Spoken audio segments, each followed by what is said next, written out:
शुरू करता हूँ आज की बात।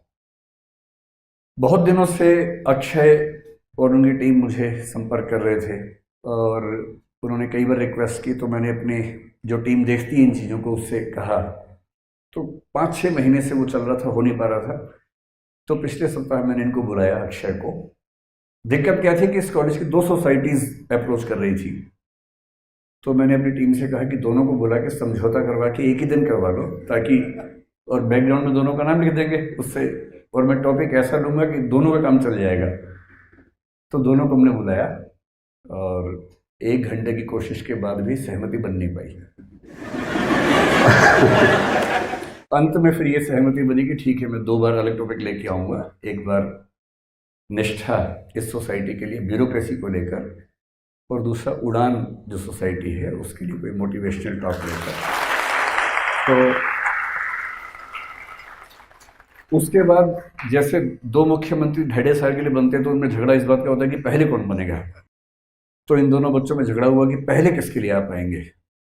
तो दूसरे बार को चिंता होती है कि बाद में वायदा भूल ना जाए।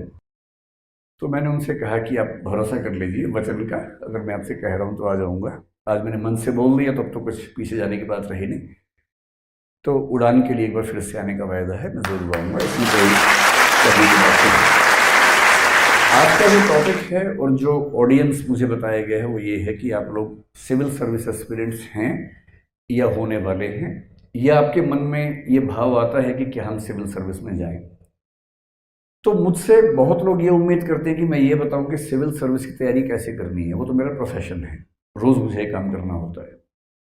मैं किसी कॉलेज में जाते हुए कोशिश करता हूँ कि उस टॉपिक पर न बोलूँ जो मैं अपने संस्थान में बोलता हूँ। थोड़ा सा अंतर बना रहे, एक गैप बना रहे। तो मैं इन बच्चों से पूछा कि आप कुछ टॉपिक सजेस्ट कीजिए जो आपको सिविल सर्विस के बारे में सुनने का मन है। तो इन्होंने पता नहीं कहाँ से लिखवाए टॉपिक्स, बड़ी मुश्किल भाषा में 5-6 टॉपिक्स भेजे।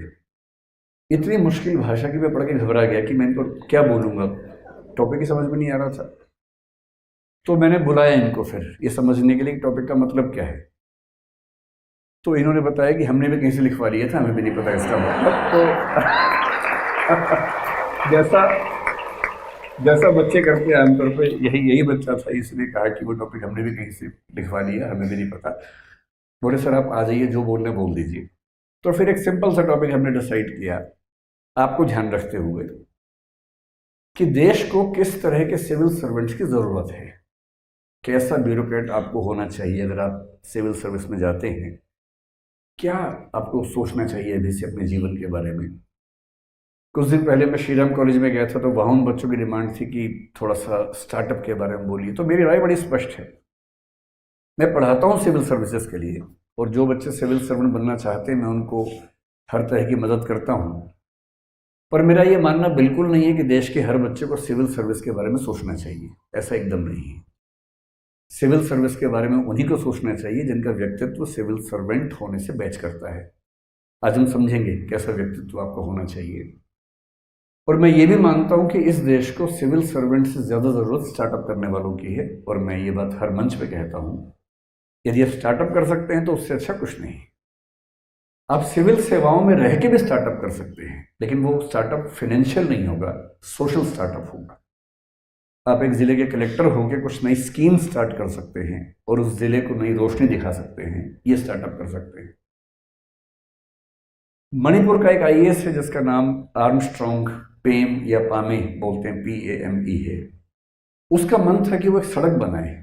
सड़क बनाने के लिए फंड उसके पास नहीं था, सरकार के पास पैसा नहीं था। उसने बहुत कोशिश की, अंत में क्या किया, उसने जनता से, NGO से, वहाँ के ट्रस्ट से, वहाँ के समाज से निवेदन किया कि अगर ये एक सड़क बन जाएगी करीब 100 किलोमीटर की, तो इससे बहुत सारे लोगों की ज़िंदगी बेहद आसान हो जाएगी। क्योंकि वो बहुत ईमानदार अधिकारी था, क्योंकि लोगों पर उस पर अगाध विश्वास था, लोगों ने आगे बढ़कर उसकी मदद की, और 100 किलोमीटर की सड़क बिना सरकार की सहायता के एक IAS अधिकारी ने बनवा दी। तो हम क्यों माने कि स्टार्टअप केवल बिजनेस की दुनिया में ही होता है। आप कोई नया उद्यम, नया प्रयास सिविल सेवक होके भी कर सकते हैं, कलेक्टर होके भी कर सकते हैं। एक डॉक्टर हैं, डॉक्टर समित शर्मा, राजस्थान कैडर के आईएएस ऑफिसर हैं। वो डॉक्टर थे। उनको लगता था कि देश का आम आदमी बहुत महंगी दवाइयाँ नहीं संभाल सकता, नहीं खरीद सकता, और बहुत सारे लोग सिर्फ इसलिए मर जाते हैं कि महंगी दवाइयाँ नहीं खरीद सकते। देश के हर व्यक्ति को सस्ती दवाई क्यों ना मिले। और जब उन्होंने इस मुहिम को अपने हाथ में लिया तो जेनरिक मेडिसिन के नाम से एक पूरी मुहिम चलाई, जिस मुहिम को बाद में सत्यमेव जयते आमिर खान के प्रोग्राम में दिखाया गया। और वो काफ़ी सफल रहे कि जो दवाई 1 रुपए की मिल सकती है, वो दवाई किसी ब्रांड का नाम आने से क्यों 15 रुपए की या 100 रुपए की मिले। और उन्होंने आईएएस की नौकरी में होते हुए एक स्टार्टअप किया। ऐसा स्टार्टअप तो हम भी कर सकते हैं, कोई भी कर सकता है। इसलिए आप आईएएस अगर बनना चाह रहे हैं, सिविल सर्वेंट बनना चाह रहे हैं या आईपीएस बनना चाह रहे हैं, जो भी, सबसे पहले स्पष्ट होना चाहिए कि दरअसल आप क्यों ऐसा चाहते हैं और क्या देश को सच में इसकी ज़रूरत है। आपके चाहने में और देश के चाहने में एक समानांतरता का भाव है, समन्वय का भाव है या विरोध का भाव है। ब्यूरोक्रेसी क्या होती है, अगर यहां से बात शुरू करें। बहुत आश्चर्य की बात है कि ब्यूरोक्रेसी का संबंध केवल सिविल सेवाओं से नहीं होता है। ब्यूरोक्रेसी हर जगह होती है। जो भी सिस्टम अपने आप में थोड़ा सा बड़ा होने लगता है उसको ब्यूरोक्रेसी चाहिए होती है। जैसे हमारा कॉलेज है, एक बड़ा सिस्टम है। इस कॉलेज में मेरा ख्याल है कम से कम 200 के आसपास टीचर्स काम करते होंगे, शायद इतने ही नॉन टीचिंग स्टाफ भी काम करते होंगे। अब एक बड़ा सिस्टम बन गया। इस बड़े सिस्टम को चलाने के लिए आपको कुछ ना कुछ तय करना पड़ेगा कि कौन क्या काम करेगा, किसके पास क्या अधिकार होंगे, कौन से नियम हैं, कौन से रेगुलेशन है, किन के तहत काम होगा। जो लोग यहाँ काम करेंगे सिर्फ यहाँ काम करेंगे, कहीं और काम नहीं करेंगे, फुल टाइम जॉब करेंगे। उनका प्रमोशन कैसे होगा, कितने कितने साल में होगा, उनके कार्य का मूल्यांकन कैसे होगा। किसी भी सिस्टम को चलाने के लिए जैसे ही आप ये सब सिस्टम्स खड़े करते हैं, इसी को ब्यूरोक्रेसी या नौकरशाही या एक आप कह सकते हैं कि सिविल सर्विस सिस्टम सरकारी नौकरी के मामले में, नहीं तो ब्यूरोक्रेसी का सिस्टम कह सकते हैं कि होता है। कॉलेज ही क्यों, आपकी सोसाइटी निष्ठा। मैं यहाँ पर आया तो मैंने आते ही देखा कि बहुत सारे बच्चे सामने बैठे हैं और 7-8 बच्चे सफ़ेद कमीज और काली पैंट पहन के यहाँ खड़े हुए हैं। ये अलग से यूनिफॉर्म क्यों चाहिए होती है? इसलिए कि दूर से देख के पता लगे कि एक अधिकारी है। इस कार्यक्रम को अंजाम तक ले जाने के लिए जो लोग जिम्मेदार हैं, जिनके पास अधिकार भी हैं, शक्तियाँ भी हैं, उनकी एक स्पेसिफिक यूनिफॉर्म है, ताकि जब वो किसी बच्चे से कुछ कहें तो उस अधिकार का सम्मान करते हुए उस बात को मान लिया जाए। कोई और व्यक्ति कहेगा तो शायद उस बात को नहीं माना जाएगा। हमारे सामने पुलिस के 2 अधिकारी बैठे हैं, वर्दी में हैं। क्यों वर्दी चाहिए? ताकि उनके अधिकार को देखा जा सके। जब वो अपनी बात कहें तो समाज उस बात का महत्व समझे कि ये बात एक अथॉरिटी से आ रही है, कोई ऐसे ही नहीं कह रहा है। ब्यूरोक्रेसी हर चीज में चाहिए, खेल तक में चाहिए, खेल संघों में चाहिए, फिल्म में चाहिए, स्पोर्ट्स में चाहिए, हर चीज में चाहिए, और सरकार को भी चाहिए। अगर हम थोड़ा सा इतिहास देखें ब्यूरोक्रेसी का, तो पहले के सिस्टम्स क्या थे? मोनार्की थी, राजतंत्र था, कहीं कहीं धर्मतंत्र था। राजतंत्र में क्या होता है कि राजा की मर्जी होती है, राजा को अधिकारी चाहिए। राजा ने एक दिन कहा कि चलो संगीत कार्यक्रम है, किसने बढ़िया गाना गाया, और राजा ने क्या कहा, वाह क्या गाते हो, आज से तुम 50 गांव के मनसबदार हो गए। ये ब्यूरोक्रेसी है। आज से तुम ये हो गए, आज से तुम वो हो गए, यानी राजा जो चाहेगा वो होगा। इसलिए राजतंत्र के जमाने में सिविल सर्विस एग्जाम नहीं होते हैं। वहां ब्यूरोक्रेसी का फैसला राजा की मर्जी से होता है। उसका किस पे दिल आ गया, किस पे दिमाग आ गया, वो व्यक्ति जिलाधीश हो जाएगा। धर्मतंत्र में, थियोक्रेसी में, वही व्यक्ति कलेक्टर बनेगा या जज बनेगा जो धार्मिक ग्रंथों का ज्ञाता है, अध्येता है। लेकिन जब हम एक आधुनिक राज्य में आते हैं, जैसे भारत एक आधुनिक राज्य है, जैसे 1947 में हम आज़ाद हुए, 1950 में हमारा संविधान लागू हुआ, हमने घोषित रूप से कहा कि हम एक लोकतांत्रिक देश हैं, और लोकतंत्र में भी हम रिपब्लिक हैं, जो इंग्लैंड आज तक नहीं हो पाया है, क्योंकि हमारा राष्ट्र का प्रमुख भी इलेक्टेड होता है, न कि जन्म से बनता है। हम हैं रिपब्लिक, हमें गर्व है इस बात का। हमने ये भी कहा कि हम मूल अधिकार लिख के देंगे, जो अमेरिका जैसे कुछ देशों को छोड़कर आज तक कोई लिख के नहीं दे पाया है, पर हमने एक एक व्यक्ति को मूल अधिकार लिख के दिए। हमने ये भी कहा कि हमारा देश सभी धर्मों का सम्मान करेगा, सेकुलर होगा, धर्मनिरपेक्ष होगा, सर्वधर्म समभाव के सिद्धांत पर चलेगा। हमने डीपीएसबी में ये भी लिखा कि हमारा देश समाजवाद के रास्ते पर चलेगा और हम वेलफेयर स्टेट के रास्ते पर बढ़ेंगे, कल्याणकारी राज्य के रास्ते पर बढ़ेंगे। ब्रिटिश शासन के दौरान ब्यूरोक्रेसी का सेटअप हमारे देश में बनने लगा था। एग्जाम भी होने लगा था। एग्जाम के लिए 21 साल से कम उम्र में इंग्लैंड जाकर परीक्षा देकर पास होना होता था, जो भारत के आम आदमी के लिए असंभव था। लेकिन तब भी कुछ लोग गए, आईएएस बने, लौट के आए, आईसीएस उस समय बोलते थे। पर ब्रिटिश नौकरशाही का पर्पस क्या था? उनका पर्पस यह था कि हमें ऐसे लोग चाहिए जो भारत के संसाधनों को लूटने खसोटने में हमारी मदद करें। यहाँ के संसाधन लूटें, इंग्लैंड लेके जाएं, और उसके लिए जो सबसे योग्य लोग हैं वो यहाँ के कलेक्टर बनेंगे, आईसीएस बनेंगे। वो लाट साहब थे, वो सिविल सेवक नहीं थे, वो समाज सेवक नहीं थे। और लाट साहब होने का मतलब है कि मैं समाज से ऊपर हूँ, मैं एक अफसर हूँ, और तुम क्या मेरे सामने, तुम तो बहुत छोटे हो। उनका उद्देश्य एक्सप्लॉइट करना था, समाज को परेशान करना था, समाज से संसाधन छीनना था। और इसलिए जब आप देखेंगे कि प्राचीन राजतंत्रों में या ब्रिटिश शासन के दौरान जब ब्यूरोक्रेसी के दृष्टांत मिलते हैं, उदाहरण मिलते हैं, तो उससे हमें घबराहट होती है। मैं हिंदी साहित्य का विद्यार्थी हूँ, आपके प्रिंसिपल मैडम भी हिंदी साहित्य की अध्यापक हैं। हिंदी साहित्य जब हम पढ़ते हैं तो उसमें हमें कवियों की कविताओं में ऐसे दृष्टांत मिलते हैं जिससे पता लगता है कि ब्यूरोक्रेसी कैसे काम करती थी उस दौर में। सूरदास जैसा कवि जिसकी ख्याति केवल और केवल वात्सल्य के कवि के रूप में है। दुनिया कहती है कि सूरदास का मतलब है वात्सल्य का कवि, प्रेम का कवि, भक्ति का कवि। पर वो कवि अपने समय की ब्यूरोक्रेसी पर कितने कमेंट्स कर रहा था, इस पर नजर बहुत कम लोगों की जाती है। सूरदास एक गरीब आदमी थे, माना जाता है कि वो अंधे भी थे, ब्लाइंड भी थे, देख नहीं सकते थे, दृष्टिहीन थे। दिल्ली से थोड़ा बढ़ेंगे अगर आप, फरीदाबाद के आगे बल्लभगढ़ के पास एक जगह है सीही नाम की, वहां रहते थे। एक जिक्र मिलता है, और ये बात है 16वीं सेंचुरी की, संभवतः अकबर के शासन के समय की बात है, या अकबर के एकदम बाद की बात हो सकती है, उसी दौर की बात लगभग है।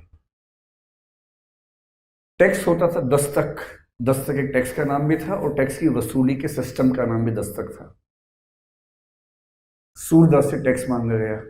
उस गरीब आदमी के पास शायद उस साल फसल वसल नहीं हुई होगी, जो भी स्थिति होगी, वो टैक्स देने की हालत में नहीं थे। उसके बाद सरकार के कुछ लोग आए, जिसको आजकल हम बोलते हैं गस्टेड ऑफिसर, राजपत्रित अधिकारी। वो कौन होता है? जिसके पास एक स्टैंप होती है। पहले वो स्टैंप कहाँ होती थी? उंगली में होती थी, मुद्रा के रूप में होती थी। तो राजमुद्रित जो अधिकारी था, यानी कि जिसके हाथ में राजमुद्रा है, स्टेट की सील जिसकी अंगूठी में है, वो। और सूरदास एक कविता में चुपचाप लिख के सारा इतिहास बता के चले गए।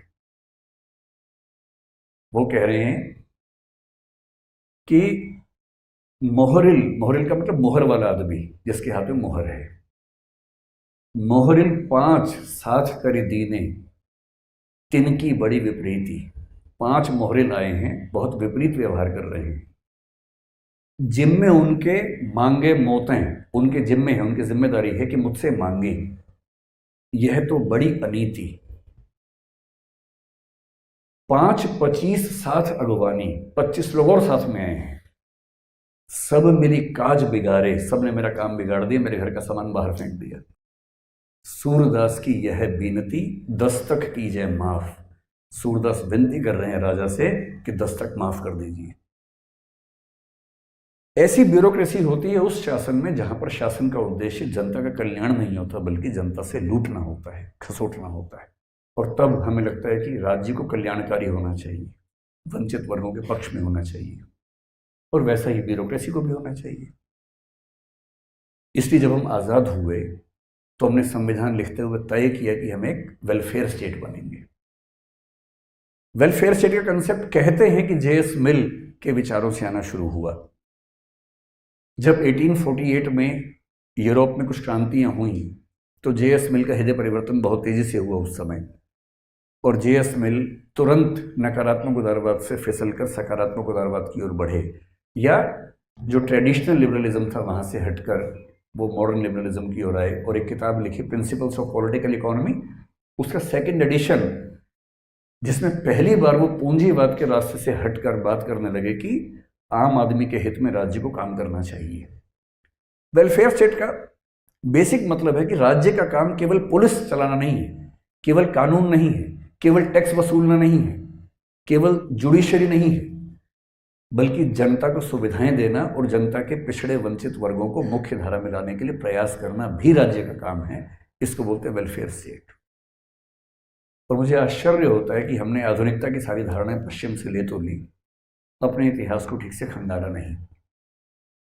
16वीं सेंचुरी में एक कवि हुए तुलसीदास, और मैं दावे से ये बात कहता हूं कि दुनिया में पहली बार यदि किसी ने कल्याणकारी राज्य की धारणा विस्तार में लिखी है तो तुलसीदास है। ठीक ये बात ठीक उस समय की जिस समय यूरोप में धर्म युद्ध चल रहे थे, जिसमें प्रोटेस्टेंट और कैथोलिक्स के बीच में इतने युद्ध हो रहे थे। एक एक दिन में फ्रांस में 20-20 हजार लोग मारे जा रहे थे, जो उस समय के चिंतक, चाहे वो बोधा हो या बाकी लोगों में मैकियावेली हो, ये सब इनके रचनाओं से मिलता है।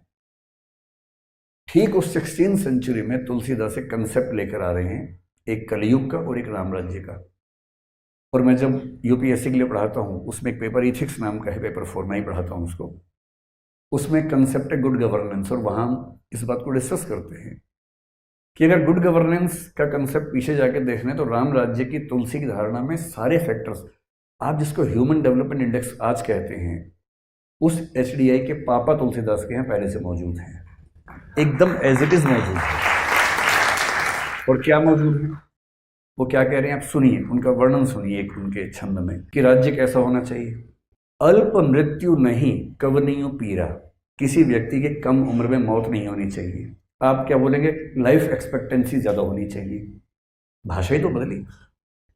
अल्प मृत्यु नहीं कवनियों पीरा, सब सुंदर सब विरुज शरीरा, सब लोग सुंदर हो, कोई व्यक्ति बीमार ना हो, हेल्थ पैरामीटर्स हो। आपकी भाषा क्या है, हेल्थ इंफ्रास्ट्रक्चर हमारा कैसा है, हमने बीमारियों से कितनी लड़ाई लड़ ली है, वो बात तो वो भी कह रहे हैं, सब सुंदर सब विरुज शरीरा। नहीं दरिद्र को दुखी न दीना, एक भी व्यक्ति गरीब नहीं होना चाहिए, कोई दुखी ना हो, कोई दीन ना हो, परेशान ना हो। नहीं कोई अबुध ना हो, अनपढ़ ना हो, इलिटरेट ना हो, न लक्षणहीना। ये लक्षण वो बता रहे हैं कि राम राज्य के लक्षण हैं। अगर राम राज्य का लक्षण उनकी भाषा में ये है, तो आज की गुड गवर्नेंस भी तो वही मॉडल है। इस तरह का राज्य, इस तरह का समाज किसी भी देश को क्यों हासिल नहीं होना चाहिए। आज हम वर्ल्ड बैंक की रिपोर्ट के बेस पे गुड गवर्नेंस के 8 लक्षण मानते हैं, और वो 8 लक्षण हमें राम राज्य के तुलसी कंसेप्ट में दिखाई देते हैं। और वो क्यों ऐसा कर रहे हैं, वो 16वीं सेंचुरी में अपने समय के राजाओं को देख रहे हैं। उनको 111 साल का जीवन मिला, कई राजा उनके सामने आए और गए और चले गए। उनकी यात्रा बाबर से शुरू होती है, हुमायूं तक उनकी यात्रा चलती गई है लगातार, अकबर उसके बाद तक चलती रही है। और उस पूरे दौर में वो महसूस कर रहे हैं कि एक अच्छे राज्य को ऐसा होना चाहिए, न कि ऐसा जो केवल टैक्स वसूल करे, केवल परेशान करे। इस फिलॉसफी के साथ हमने अपना संविधान लिखा। हमारा संविधान जिन फिलोसफर्स की फिलोसफी पर टिका है, उसमें कबीरदास और तुलसीदास सबसे बड़े लोग हैं। कबीरदास से हमने सीखा कि कैसे हमें समानता की बात करनी है, जाति व्यवस्था समाप्त करनी है, हर धर्म के व्यक्तियों को एक समान महत्व देना है। तुलसीदास से हमने गुड गवर्नेंस के फार्मूले सीखे, समन्वय की चेतना सीखी। महात्मा गांधी और डॉक्टर अंबेडकर संविधान लिखने के समय, डॉक्टर अंबेडकर एक तरह से कबीरदास के पुनर्जन्म हैं, जो अधिकार के साथ सामाजिक समानता की बात कर रहे थे। महात्मा गांधी एक तरह से तुलसीदास का पुनर्जन्म है, जो समन्वय और सबको साथ लेकर चलने की बात कर रहे थे। और एक अच्छे देश की रचना किसी एक दृष्टिकोण से ना होकर के सबके मिलने से होती है, सबकी अच्छी बातों को साथ में लेकर चलने से होती है। और तब हमारे देश ने तय किया कि हमें एक ऐसा शासन चाहिए जो समाज के हर वर्ग को लेकर चले। हमने मूल अधिकारों में प्रत्येक व्यक्ति को समानता का अधिकार सबसे पहले दिया, फिर स्वतंत्रता का दिया, संवैधानिक उपचारों का दिया, सुप्रीम कोर्ट, हाई कोर्ट सबके लिए एक्सेसिबल बनाया कि कोई भी व्यक्ति अपनी बात कर सके, अस्पृश्यता को समाप्त करने की बात कही। और फिर नीति निर्देशक तत्वों में हमने बताया कि हमें समानता कैसे कैसे स्थापित करनी है सभी वर्गों के लिए। इस वायदे के साथ संविधान सभा ने संविधान पर हस्ताक्षर किया कि अब जो समाज बनेगा वो सभी का समाज होगा, किसी एक वर्ग विशेष, धर्म विशेष का समाज ना होकर के सबको साथ लेके चलने वाला समाज बनेगा। ये समाज केवल प्रधानमंत्री के चाहने से नहीं बनता है। नेहरू जी उस समय कितना भी चाहते, समाज कैसे बन जाएगा, एक व्यक्ति कैसे कुछ करेगा। जो पॉलिटिकल लीडरशिप तय करती है उसको एग्जीक्यूट करने वाला काम करती है ब्यूरोक्रेसी, नौकरशाही। और नेहरू जी ने कहा था कि जो मैं चाहता था वो नहीं कर पाया, और उसकी सबसे बड़ी जिम्मेदारी इस चीज पर है कि मैं नौकरशाही का स्वभाव नहीं बदल पाया। यही बात इंदिरा गांधी ने भी कही थी जब उन्होंने कमिटेड ब्यूरोक्रेसी की बात की। हालांकि इस पर डिबेट बहुत ज्यादा है कि वो कमिटेड किसके बारे में कह रही थी, कि संविधान के प्रति या प्रधानमंत्री के प्रति। जब राजीव गांधी ने कहा कि 100 रुपए दिल्ली से चलते हैं और केवल 15 रुपए गरीब के पास पहुंचते हैं, तो 85 रुपए कहाँ चले जाते हैं, वो इशारा भी ब्यूरोक्रेसी की तरफ ही था। और इसलिए देश को यदि कोई फेल करता है तो वही ब्यूरोक्रेसी है, देश को यदि कोई कमाल के रास्ते पर लेके जाता है तो वो भी ब्यूरोक्रेसी ही है। इसलिए अगर आप ब्यूरोक्रेसी में आना चाह रहे हैं तो थोड़ा ठीक से समझ लें कि आपको कैसा होना चाहिए देश को बेहतर बनाने के लिए। ये केवल मसला आपकी ज़िंदगी बेहतर बनने का नहीं। आप आईएएस बन जाएंगे, आईएएस बनना कोई इतनी मुश्किल बात भी नहीं है। आप कलेक्टर बनेंगे, बहुत ताकत होगी आपके पास, गाड़ियाँ मिलेंगी, सब लोग सलाम ठोकेंगे। अगर यही जीने का पर्पज़ है, यही ज़िंदगी का उद्देश्य है तो ठीक है, बन जाइए, लेकिन इससे देश को फायदा नहीं होगा, इससे देश को नुकसान ही होगा। हमें आज के लोकतंत्र में सामंत नहीं चाहिए आईएएस सीट पर बैठे हुए। हमें आज के लोकतंत्र में वो लोग चाहिए जो देश को आगे ले जाने का ख्वाब देखते हैं और उनको ये पता हो कि देश को आगे कैसे लेके जा सकते हैं। जब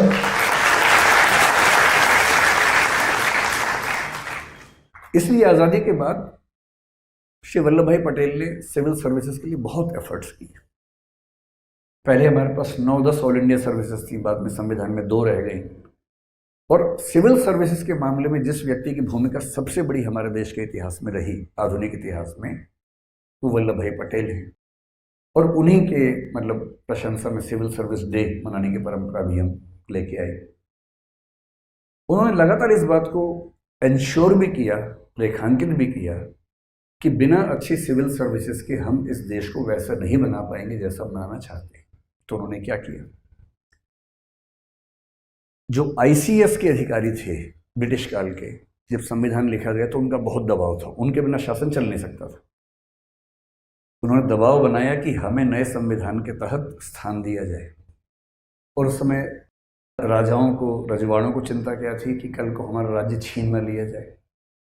आईसीएस अधिकारियों को चिंता क्या थी कि कल को हमारे अधिकार कम ना हो जाएं। वो तो लाट साहब थे उस समय। संविधान बनाते हुए बहुत समझौते करने पड़े हमारे संविधान सभा को।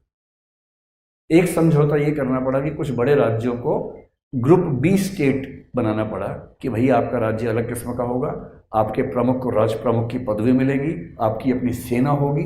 बहुत सारे समझौते करने पड़े कि बस तुम भारत में आ तो जाओ, एक बार आ जाओ बस। वो आ गए, संविधान में लिख गया तो उनको भरोसा हो गया कि संविधान में लिखा हुआ तो कोई दिक्कत है नहीं। और नेहरू जी और पटेल एकदम क्लियर थे कि एक बार आ जाए फिर देखेंगे बाद में इनको, और लेके आ गए। उनके लिए विशेष संविधान का एक प्रावधान बनाया गया, आर्टिकल 242 मेरे ख्याल से बनाया गया था स्पेशल। और भाग ख के राज्य, पार्ट बी स्टेट्स बोलते थे, उनको बनाया गया। देश की सेना भी है, राज्य की सेना भी है। अब किसी राज्य में सेना नहीं, आपको पता होगा, लेकिन उस समय राज्यों में सेनाएं थी उस समय। और राज्यों के प्रमुखों का अधिकार था, उनका नाम क्या था, राज प्रमुख। सरकार के खजाने से बहुत बड़ा पैसा मिलता था उनको, प्रीवी पर्स कहते थे उनको उस समय। लेकिन सरकार क्लियर थी। ऐसे आईसीएस वाले बोले कि हमें भाई ठीक से सिस्टम में लाओगे तो हम आएंगे, वरना हम भाग जाएंगे यहां से, हम काम नहीं करेंगे। और उनके बिना सिस्टम चले कैसे उस समय। तो संविधान में अनुच्छेद 310, 311, 312 शामिल किए गए। और ये अनुच्छेद सिविल सेवकों को आईसीएस और आईपी जो उस समय था, इंडियन पुलिस, लिखा है 312 में कि एक ऑल इंडिया सर्विस आईएएस होगी, एक ऑल इंडिया सर्विस आईपीएस होगी, और आईसीएस के सभी अधिकारी आईएएस माने जाएंगे, आईपी के सभी अधिकारी आईपीएस माने जाएंगे। और 311 में उनको इतनी सुरक्षाएं दी गई हैं कि उनको हटाना लगभग नामुमकिन है। इन सारी एश्योरेंसेस के बाद संविधान पास हो। संविधान लिखना मजाक नहीं होता है। आप 6 लोग मिलकर अपने हॉस्टल का संविधान लिख के देखिए, समझ में आ जाएगा। सहमति नहीं बनती है, बहुत झगड़े होते हैं। संविधान लिखना इतनी बड़ी कवायद थी। 7वें संविधान संशोधन में नेहरू जी ने भाग ख राज्यों को संविधान से हटा दिया और वो सारे राज्य भाग क सामान्य राज्य बन गए। खूब चिल्लाए राजे रजवाड़े, पर वो तो तय था, एक लोकतंत्र में राजा क्यों चलेंगे, उन्हें खत्म होना ही पड़ेगा। समय जब बदलता है तो समय बदलने के साथ चीजें बदलती हैं, बदलनी चाहिए। आगे चलकर इंदिरा गांधी ने प्रीवी पर्स को भी हटा दिया संविधान संशोधन करके, सब बराबर हो गए। आईसीएस के मामले में सरकार कुछ खास कर नहीं पाई और वो आईसीएस जो लाट साहब थे, भाई गाड़ी में चल रहे हैं, 25-30 गाड़ियां चल रही हैं लाल बत्ती वाली टाई टाई टाई करते हुए, आईसीएस गांव जाएगा? लाट साहब है, गांव का आदमी आएगा आईसीएस के पास? आईसीएस क्यों गांव जाएगा? और उस समय का आईसीएस जब जिला संभालता था, ध्यान रखना है, उस समय के जिले आज के छोटे राज्यों के बराबर साइज के थे, बहुत बड़े जिले हुआ करते थे। और जिले के प्रमुख के पास जिला जज का काम भी होता था, वो केवल एडमिनिस्ट्रेटिव हेड नहीं था, वो जुडिशियल हेड भी था। सारी पावर्स एक व्यक्ति में, आईसीएस, और वो लाट साहब। उस लाट साहब से प्रधानमंत्री और मुख्यमंत्री कह रहे हैं कि आम आदमी की सहायता करो भाई। वो आम आदमी के मोहल्ले में जाने के मूड में नहीं है। वो कहते हैं कि मोहल्ले को यहाँ बुलाओ बात करने के लिए, वो जाने को तैयार नहीं है। तो कैसे एक ऐसा देश जो आम आदमी को साथ लेके चलना चाह रहा है, कैसे इस आईसीएस के माध्यम से आगे बढ़ेगा? और इसलिए उस दौर के बहुत सारे कवियों ने इन सिविल सर्वेंट्स के बारे में खूब खराब खराब लिखा है। एक कवि मुक्तिबोध नाम के हुए, शायद आपने नाम सुना होगा।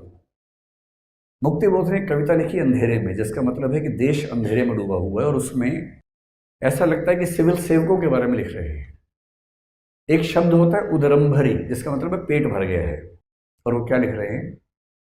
उदरंभरी बन अनात्म बन गए, पेट भर गया तो आत्माहीन हो गए। भूतों की शादी में कनात से तन गए, किसी व्यभिचारी के बन गए बिस्तर।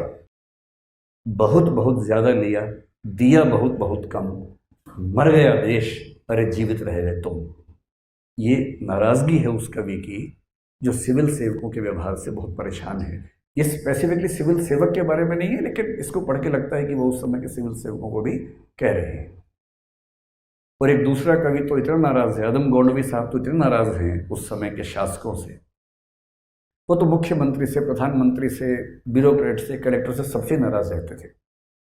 और कह रहे कि तुमने समाज को देखा है कभी कि समाज कैसा होता है?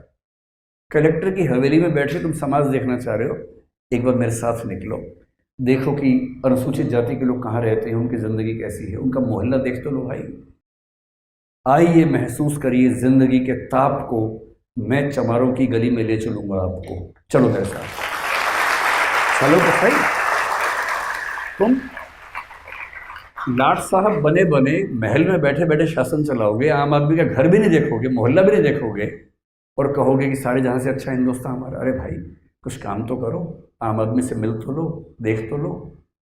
और उस समय के कलेक्टर क्या करते थे, आईएएस अधिकारी बहुत सारे, फाइलों में अच्छी अच्छी बातें, यहाँ गए बांध बन गया है जो बना ही नहीं, खेतों में हरियाली है जो है ही नहीं, सब फाइलों में चल रहा है। और इसी पर व्यंग्य करते हुए अदम ने फिर लिखा, तुम्हारी फाइलों में गांव का मौसम गुलाबी है, मगर ये आंकड़े झूठे हैं, ये दावा किताबी है, ये सच नहीं है। और अगर तुम फाइलों वाले सिविल सर्वेंट हो ना, तुम्हारी फाइलों में कुछ भी लिखा हो, उन फाइलों से देश नहीं सुधरता है, समाज नहीं सुधरता है। इसलिए हमें वो सिविल सेवक चाहिए जो आम आदमी के पास जा सकते हो, जिनमें कंपैशन हो, करुणा हो, संवेदना हो, समाज के वंचित वर्गों को मुख्य धारा में लाने के लिए कमिटमेंट का भाव हो, डेडिकेशन का भाव हो। अगर आप वैसे सिविल सर्वेंट हो सकते हैं तो सिविल सर्वेंट होने का मज़ा है, वरना तो सत्ता के भूखे लोग हजारों लाखों दुनिया में हैं ही, एक आप या एक मैं भी हो जाएंगे तो उससे क्या फर्क पड़ेगा। 1990 तक हमारी कोशिश यही रही, हमारे सारे प्रधानमंत्रियों ने, जब जनता पार्टी की सरकार बनी उस समय भी ये बात बार बार आई कि भाई सिविल सेवकों को ना लोक सेवक बनना है, पब्लिक सर्वेंट बनना है, लाट साहब नहीं बनना है, आम आदमी के पक्ष में आना है। हमारी पूरी कोशिश क्या थी कि समाजवादी रास्ते पर चलते हुए आम आदमी तक वितरण मूलक न्याय, डिस्ट्रीब्यूटिव जस्टिस पहुंचाएं। जैसे पीडीएस है, पब्लिक डिस्ट्रीब्यूशन सिस्टम है, वो आम आदमी को ठीक से मिले, राशन ठीक से मिले। हमने रिजर्वेशन पॉलिसी बनाई तो रिजर्वेशन ठीक से उस व्यक्ति को मिले जिसको मिलना चाहिए। ऐसा ना हो कि रिजर्वेशन के नाम पर लूट मच जाए और कुछ लोग उसका गलत फायदा उठाएं और जिसको सच में देना था वो वहां तक पहुंच ही ना पाए, जो कि हमारे देश में कई पैमाने पर दिखता भी है कि जिस व्यक्ति के लिए रिजर्वेशन दरअसल हमने दिया उस तक पहुंचा कि नहीं, इस पर बात नहीं होती है। और हुआ क्या है, कुछ वंचित समूहों के अंदर अगड़े समूह बन गए हैं, सारा फायदा वो उठा लेते हैं, और जो सचमुच वंचित व्यक्ति है उसे आरक्षण मिला नहीं। समाज ने एक कोशिश की भी और उसका फायदा हुआ भी नहीं। और 1990 के बाद दुनिया चेंज हो गई। आप सब लोग मेरे ख्याल से 21वीं सदी के लोग हैं, 2000 के बाद पैदा हुए होंगे। 1990 में आकर एक बड़ा परिवर्तन आया जहां से सिविल सर्विसेज की भूमिका में भी बदलाव दिखना शुरू हुआ। अभी तक हमारी अपेक्षा सिर्फ इतनी थी कि कलेक्टर कैसा होना चाहिए। मैं कलेक्टर कह रहा हूं लेकिन इसका मतलब आईएएस भी होता है, आईपीएस भी होता, सब होते हैं। कि ऐसा व्यक्ति जो गरीबों से, वंचितों से मेलजोल कर सके, कंपैशनेट हो, उनकी समस्याएं समझे, नीतियां उनके पक्ष में बनाए, जो नीतियां हैं उनको उनका हितार्थी या लाभार्थी बनाए, बेनिफिशियरी बनाए, न्याय करे, ईमानदार व्यक्ति हो, प्रतिबद्ध व्यक्ति हो, ये अपेक्षा हमारी उस समय तक थी। क्योंकि उस समय तक प्रशासन बहुत कठिन काम नहीं था, उस समय तक प्रशासन बहुत टेक्निकल काम नहीं था। 1990 के बाद दुनिया अचानक चेंज हुई बड़े पैमाने पर। और ये चेंज क्यों हुआ? 20वीं सेंचुरी के बीच में 1950 के आसपास जब सेकेंड वर्ल्ड वॉर खत्म हुआ, आपको पता है कि वर्ल्ड बैंक बना, उस समय यूनाइटेड नेशंस बना, आईएमएफ बना, ये सब संस्थाएं बनी। धीरे धीरे एक विचार बदलना शुरू हुआ, एक विचारधारा पैदा हुई जिसको नियो लिबरलिज्म कहते हैं, नव उदारवाद कहते हैं। आपने शायद इसका नाम सुना होगा कई बार, आजकल खूब जिक्र आता है इस विचारधारा का। पॉलिटिकल साइंस में, पॉलिटिकल फिलॉसफी में टेक्निकली इसका नाम लिबर्टेरियनिज्म है, स्वेच्छातंत्रवाद है, जिसको सामान्य भाषा में नियो लिबरलिज्म या नव उदारवाद कह देते हैं। आपने मिल्टन फ्राइडमैन का नाम शायद सुना हो या रॉबर्ट नॉजिक का नाम सुना हो, ये सब इस विचारधारा के प्रमुख लोग हुए। इन्होंने कहा कि अब तक हम राज्य और व्यक्ति का संबंध जिस रूप में देख रहे थे, अब उसको देखने का नजरिया बदलने की जरूरत है। पहले हम क्या मानते थे? कुछ लोग मानते थे कि भगवान ने राज्य बनाया है, व्यक्ति के लिए बनाया है। जैसे भारत में कौटिल्य ने ऐसा माना, पश्चिम में हीगल ने माना, पश्चिम में कई लोगों ने माना, अरस्तु ने माना, प्लेटो ने माना, कई लोगों ने माना। फिर कुछ लोग बोलने लगे नहीं, राज्य समझौते से बना है। आपने लॉक, हॉब्स, रूसो का नाम सुना होगा। इन लोगों ने एक कहानी गढ़ी कि सब लोग मिलकर बैठे, समझौता किया तो राज्य बना। लेकिन नव उदारवाद ने इस बात को थोड़ा और आगे बढ़ाया। उसने कहा कि व्यक्ति को फॉर ग्रांटेड नहीं लेना है कि राज्य का, पुलिस का, स्टेट का, सरकार का जो मन करेगा कर लेंगे व्यक्ति के साथ। ये कोई ठीक बात नहीं है। व्यक्ति के अपने अधिकार है। और ये बात क्यों आ रही है? क्योंकि उस समय फ्री मार्केट इकोनॉमी आ चुकी थी, मुक्त बाजार अर्थव्यवस्था आ चुकी थी। और मार्केट में सबसे इंटरेस्टिंग बात क्या होती है? मार्केट में सबसे इंटरेस्टिंग बात है कि सर्विस प्रोवाइडर के तौर पर आप कभी भी एंटर कर सकते हैं, कभी भी एग्जिट कर सकते हैं। भाई आपका मन हुआ कि मैं एक काम शुरू करना चाह रहा हूं, आप शुरू कर दीजिए, प्रचार कीजिए, सर्विसेज दीजिए, लोग पसंद करेंगे तो खरीद लेंगे। एक दिन आपको लगा मैं काम ठीक नहीं कर पा रहा हूं या नहीं करना चाहता हूं, आप बाहर निकल जाइए। फ्री मार्केट का मतलब क्या है? Free entry, free exit. और कस्टमर के पास क्या मतलब है कि मैं आपसे लूं या आपसे लूं या आपसे लूं या किसी से ना लूं, मेरी मर्जी है। भाई मैं कौन से हॉस्पिटल में जाऊं, कौन सी दवाई लूं, मैं किस क्लिनिक के पास जाऊं, मैं कौन सा स्पोर्ट खेलूं, कौन सी संस्था के पास जाऊं, मेरी चॉइस है। और संस्थाओं के पास भी चॉइस है, कौन सी सर्विस दें, कौन सी ना दें। एक नया मॉडल आया और कहा गया कि इस मॉडल को हम गवर्नेंस पे या स्टेट पे भी तो अप्लाई कर सकते हैं। और इसका मतलब क्या होगा? वर्ल्ड बैंक ने इसका जिक्र किया कि जो जो सेवाएं सरकार मुहैया कराती है, क्या जरूरी है कि सरकार ही मुहैया करवाए? क्या ये नहीं हो सकता कि उनमें से बहुत सारी सेवाएं जो स्ट्रेटेजिक महत्व की नहीं हैं वो निजी कंपनियां मुहैया करवाएं, या स्टेट और निजी कंपनियां मिलकर मुहैया कराएं, या दोनों कंपटीशन करते हुए मुहैया करवाएं? क्योंकि जैसे ही आप चॉइस देते हैं वैसे ही क्वालिटी बेहतर होने लगती है। कमिटमेंट बेहतर होने लगती है। ये ठीक वैसे कि आज से 25 साल पहले जब आप लोग नहीं थे, अगर आपको अपने घर में फ़ोन लगवाना होता था आपके पेरेंट्स को, तो फ़ोन लगवाने के लिए कम से कम 100 चक्कर काटने पड़ते थे। उसके बाद एक थका हुआ सा फ़ोन घर पे आता था जो बार बार ख़राब होता था। उसको ठीक करवाना नया फ़ोन लगवाने जितना मुश्किल होता था, क्योंकि चॉइस नहीं थी। एक ही सर्विस प्रोवाइडर था, उस पर कंट्रोल किसी का था नहीं। फिर एक दिन सरकार ने कहा कि भाई हम प्राइवेट कंपनियों को भी लेके आ रहे हैं, और प्राइवेट कंपनी ने फ़ोन के सेटअप, चाहे वो लैंडलाइन हो चाहे मोबाइल फ़ोन हो, वो सब लाने शुरू कर दिए। और आज हालत क्या है? आप में से 99% के पास प्राइवेट कंपनियों के फ़ोन हैं, और आप उनकी सुविधाओं से आमतौर पर खुश हैं। नहीं खुश हैं तो आपको बदलने की सुविधा है। आप अपना नंबर बनाए रखते हुए प्रोवाइडर को चेंज कर सकते हैं, और जैसे ही आप उनको मैसेज करते हैं कि मैं नंबर प्रोवाइडर चेंज करना चाह रहा हूँ नंबर सेम रखते हुए, वो 50 बार आपको फ़ोन करके माफ़ी मांगते हैं आपसे। आप एक बार हल्का सा भाव दिखाइए उनको, सिर्फ वो घुटनों के बल पे आ जाएंगे आपसे माफ़ी मांगने के लिए, और आपको इतना रिझाएंगे कि किसी तरह से हमारे पास बना रहे। क्योंकि इस मार्केट इकोनॉमी में consumer is the king, not the producer, not the distributor. एक ज़माने में हवाई जहाज़ का मतलब केवल एक था, इंडियन एयरलाइंस और एयर इंडिया। फ़्लाइट बुक करनी है, फ़्लाइट्स कम हैं, आप फ्लाइट में जाएंगे तो बिहेवियर ऐसा हो सकता है कि आप किसी से कहेंगे पानी पिला दो, और वो घूरते हुए आंखों से देख के बोले क्यों पानी पिएगा भाई, घर से नहीं पी के आ सकते थे। क्योंकि चॉइस नहीं है, आपको जाना है, गालियाँ खानी है और यात्रा करनी है। अब चॉइस है, 10 तरह की एयरलाइंस हैं, रेट का कंपटीशन चल रहा है। आपने अपनी सुविधा से रेट चुना, और फिर वहाँ जाने के बाद आपने कहा थोड़ा ज़्यादा स्पेस वाली सीट चाहिए, 500 रुपये दिया, आगे जाके बैठ गए, सब सुविधाएं हैं। और जहाँ किसी ने गलत किया, एक ट्वीट किया कि मैं इस एयरप्लेन से आया, इसमें मैं सब गलत बर्ताव किया गया, उसके मालिक घुटनों के बल पे आके आपसे माफ़ी मांगे ट्विटर पे ही। कितनी धौंस है हम लोगों की आजकल, ये किसी ज़माने में नहीं थी। आज से 25-30 साल पहले जब राज्य का एकाधिकार था सेवाओं पर, ऐसी धौंस किसी की नहीं थी, बड़ी हालत खराब होती थी। और जब प्राइवेट सेक्टर ने वेस्ट में ये सब करना शुरू किया, तो एक मॉडल आया कि जब प्राइवेट सेक्टर अच्छी सर्विसेज दे सकता है तो सरकार क्यों नहीं दे सकती भाई? सरकार अगर चाहे तो अपने जो बेनिफिशियरीज हैं, क्लाइंट्स हैं, सिटीजन्स, नवोदारवाद कहता है कि राज्य एक सर्विस प्रोवाइडर है। वो क्या सर्विस देता है? लॉ एंड ऑर्डर, वेलफेयर, ये सर्विसेज हैं। और जनता या नागरिक जो है वो एक लाभार्थी है, उपभोक्ता है, क्लाइंट है। जैसा बर्ताव एक सर्विस प्रोवाइडर अपने क्लाइंट से करता है ना, वैसा बर्ताव राज्य को नागरिक के साथ करना चाहिए। और वो कब होगा?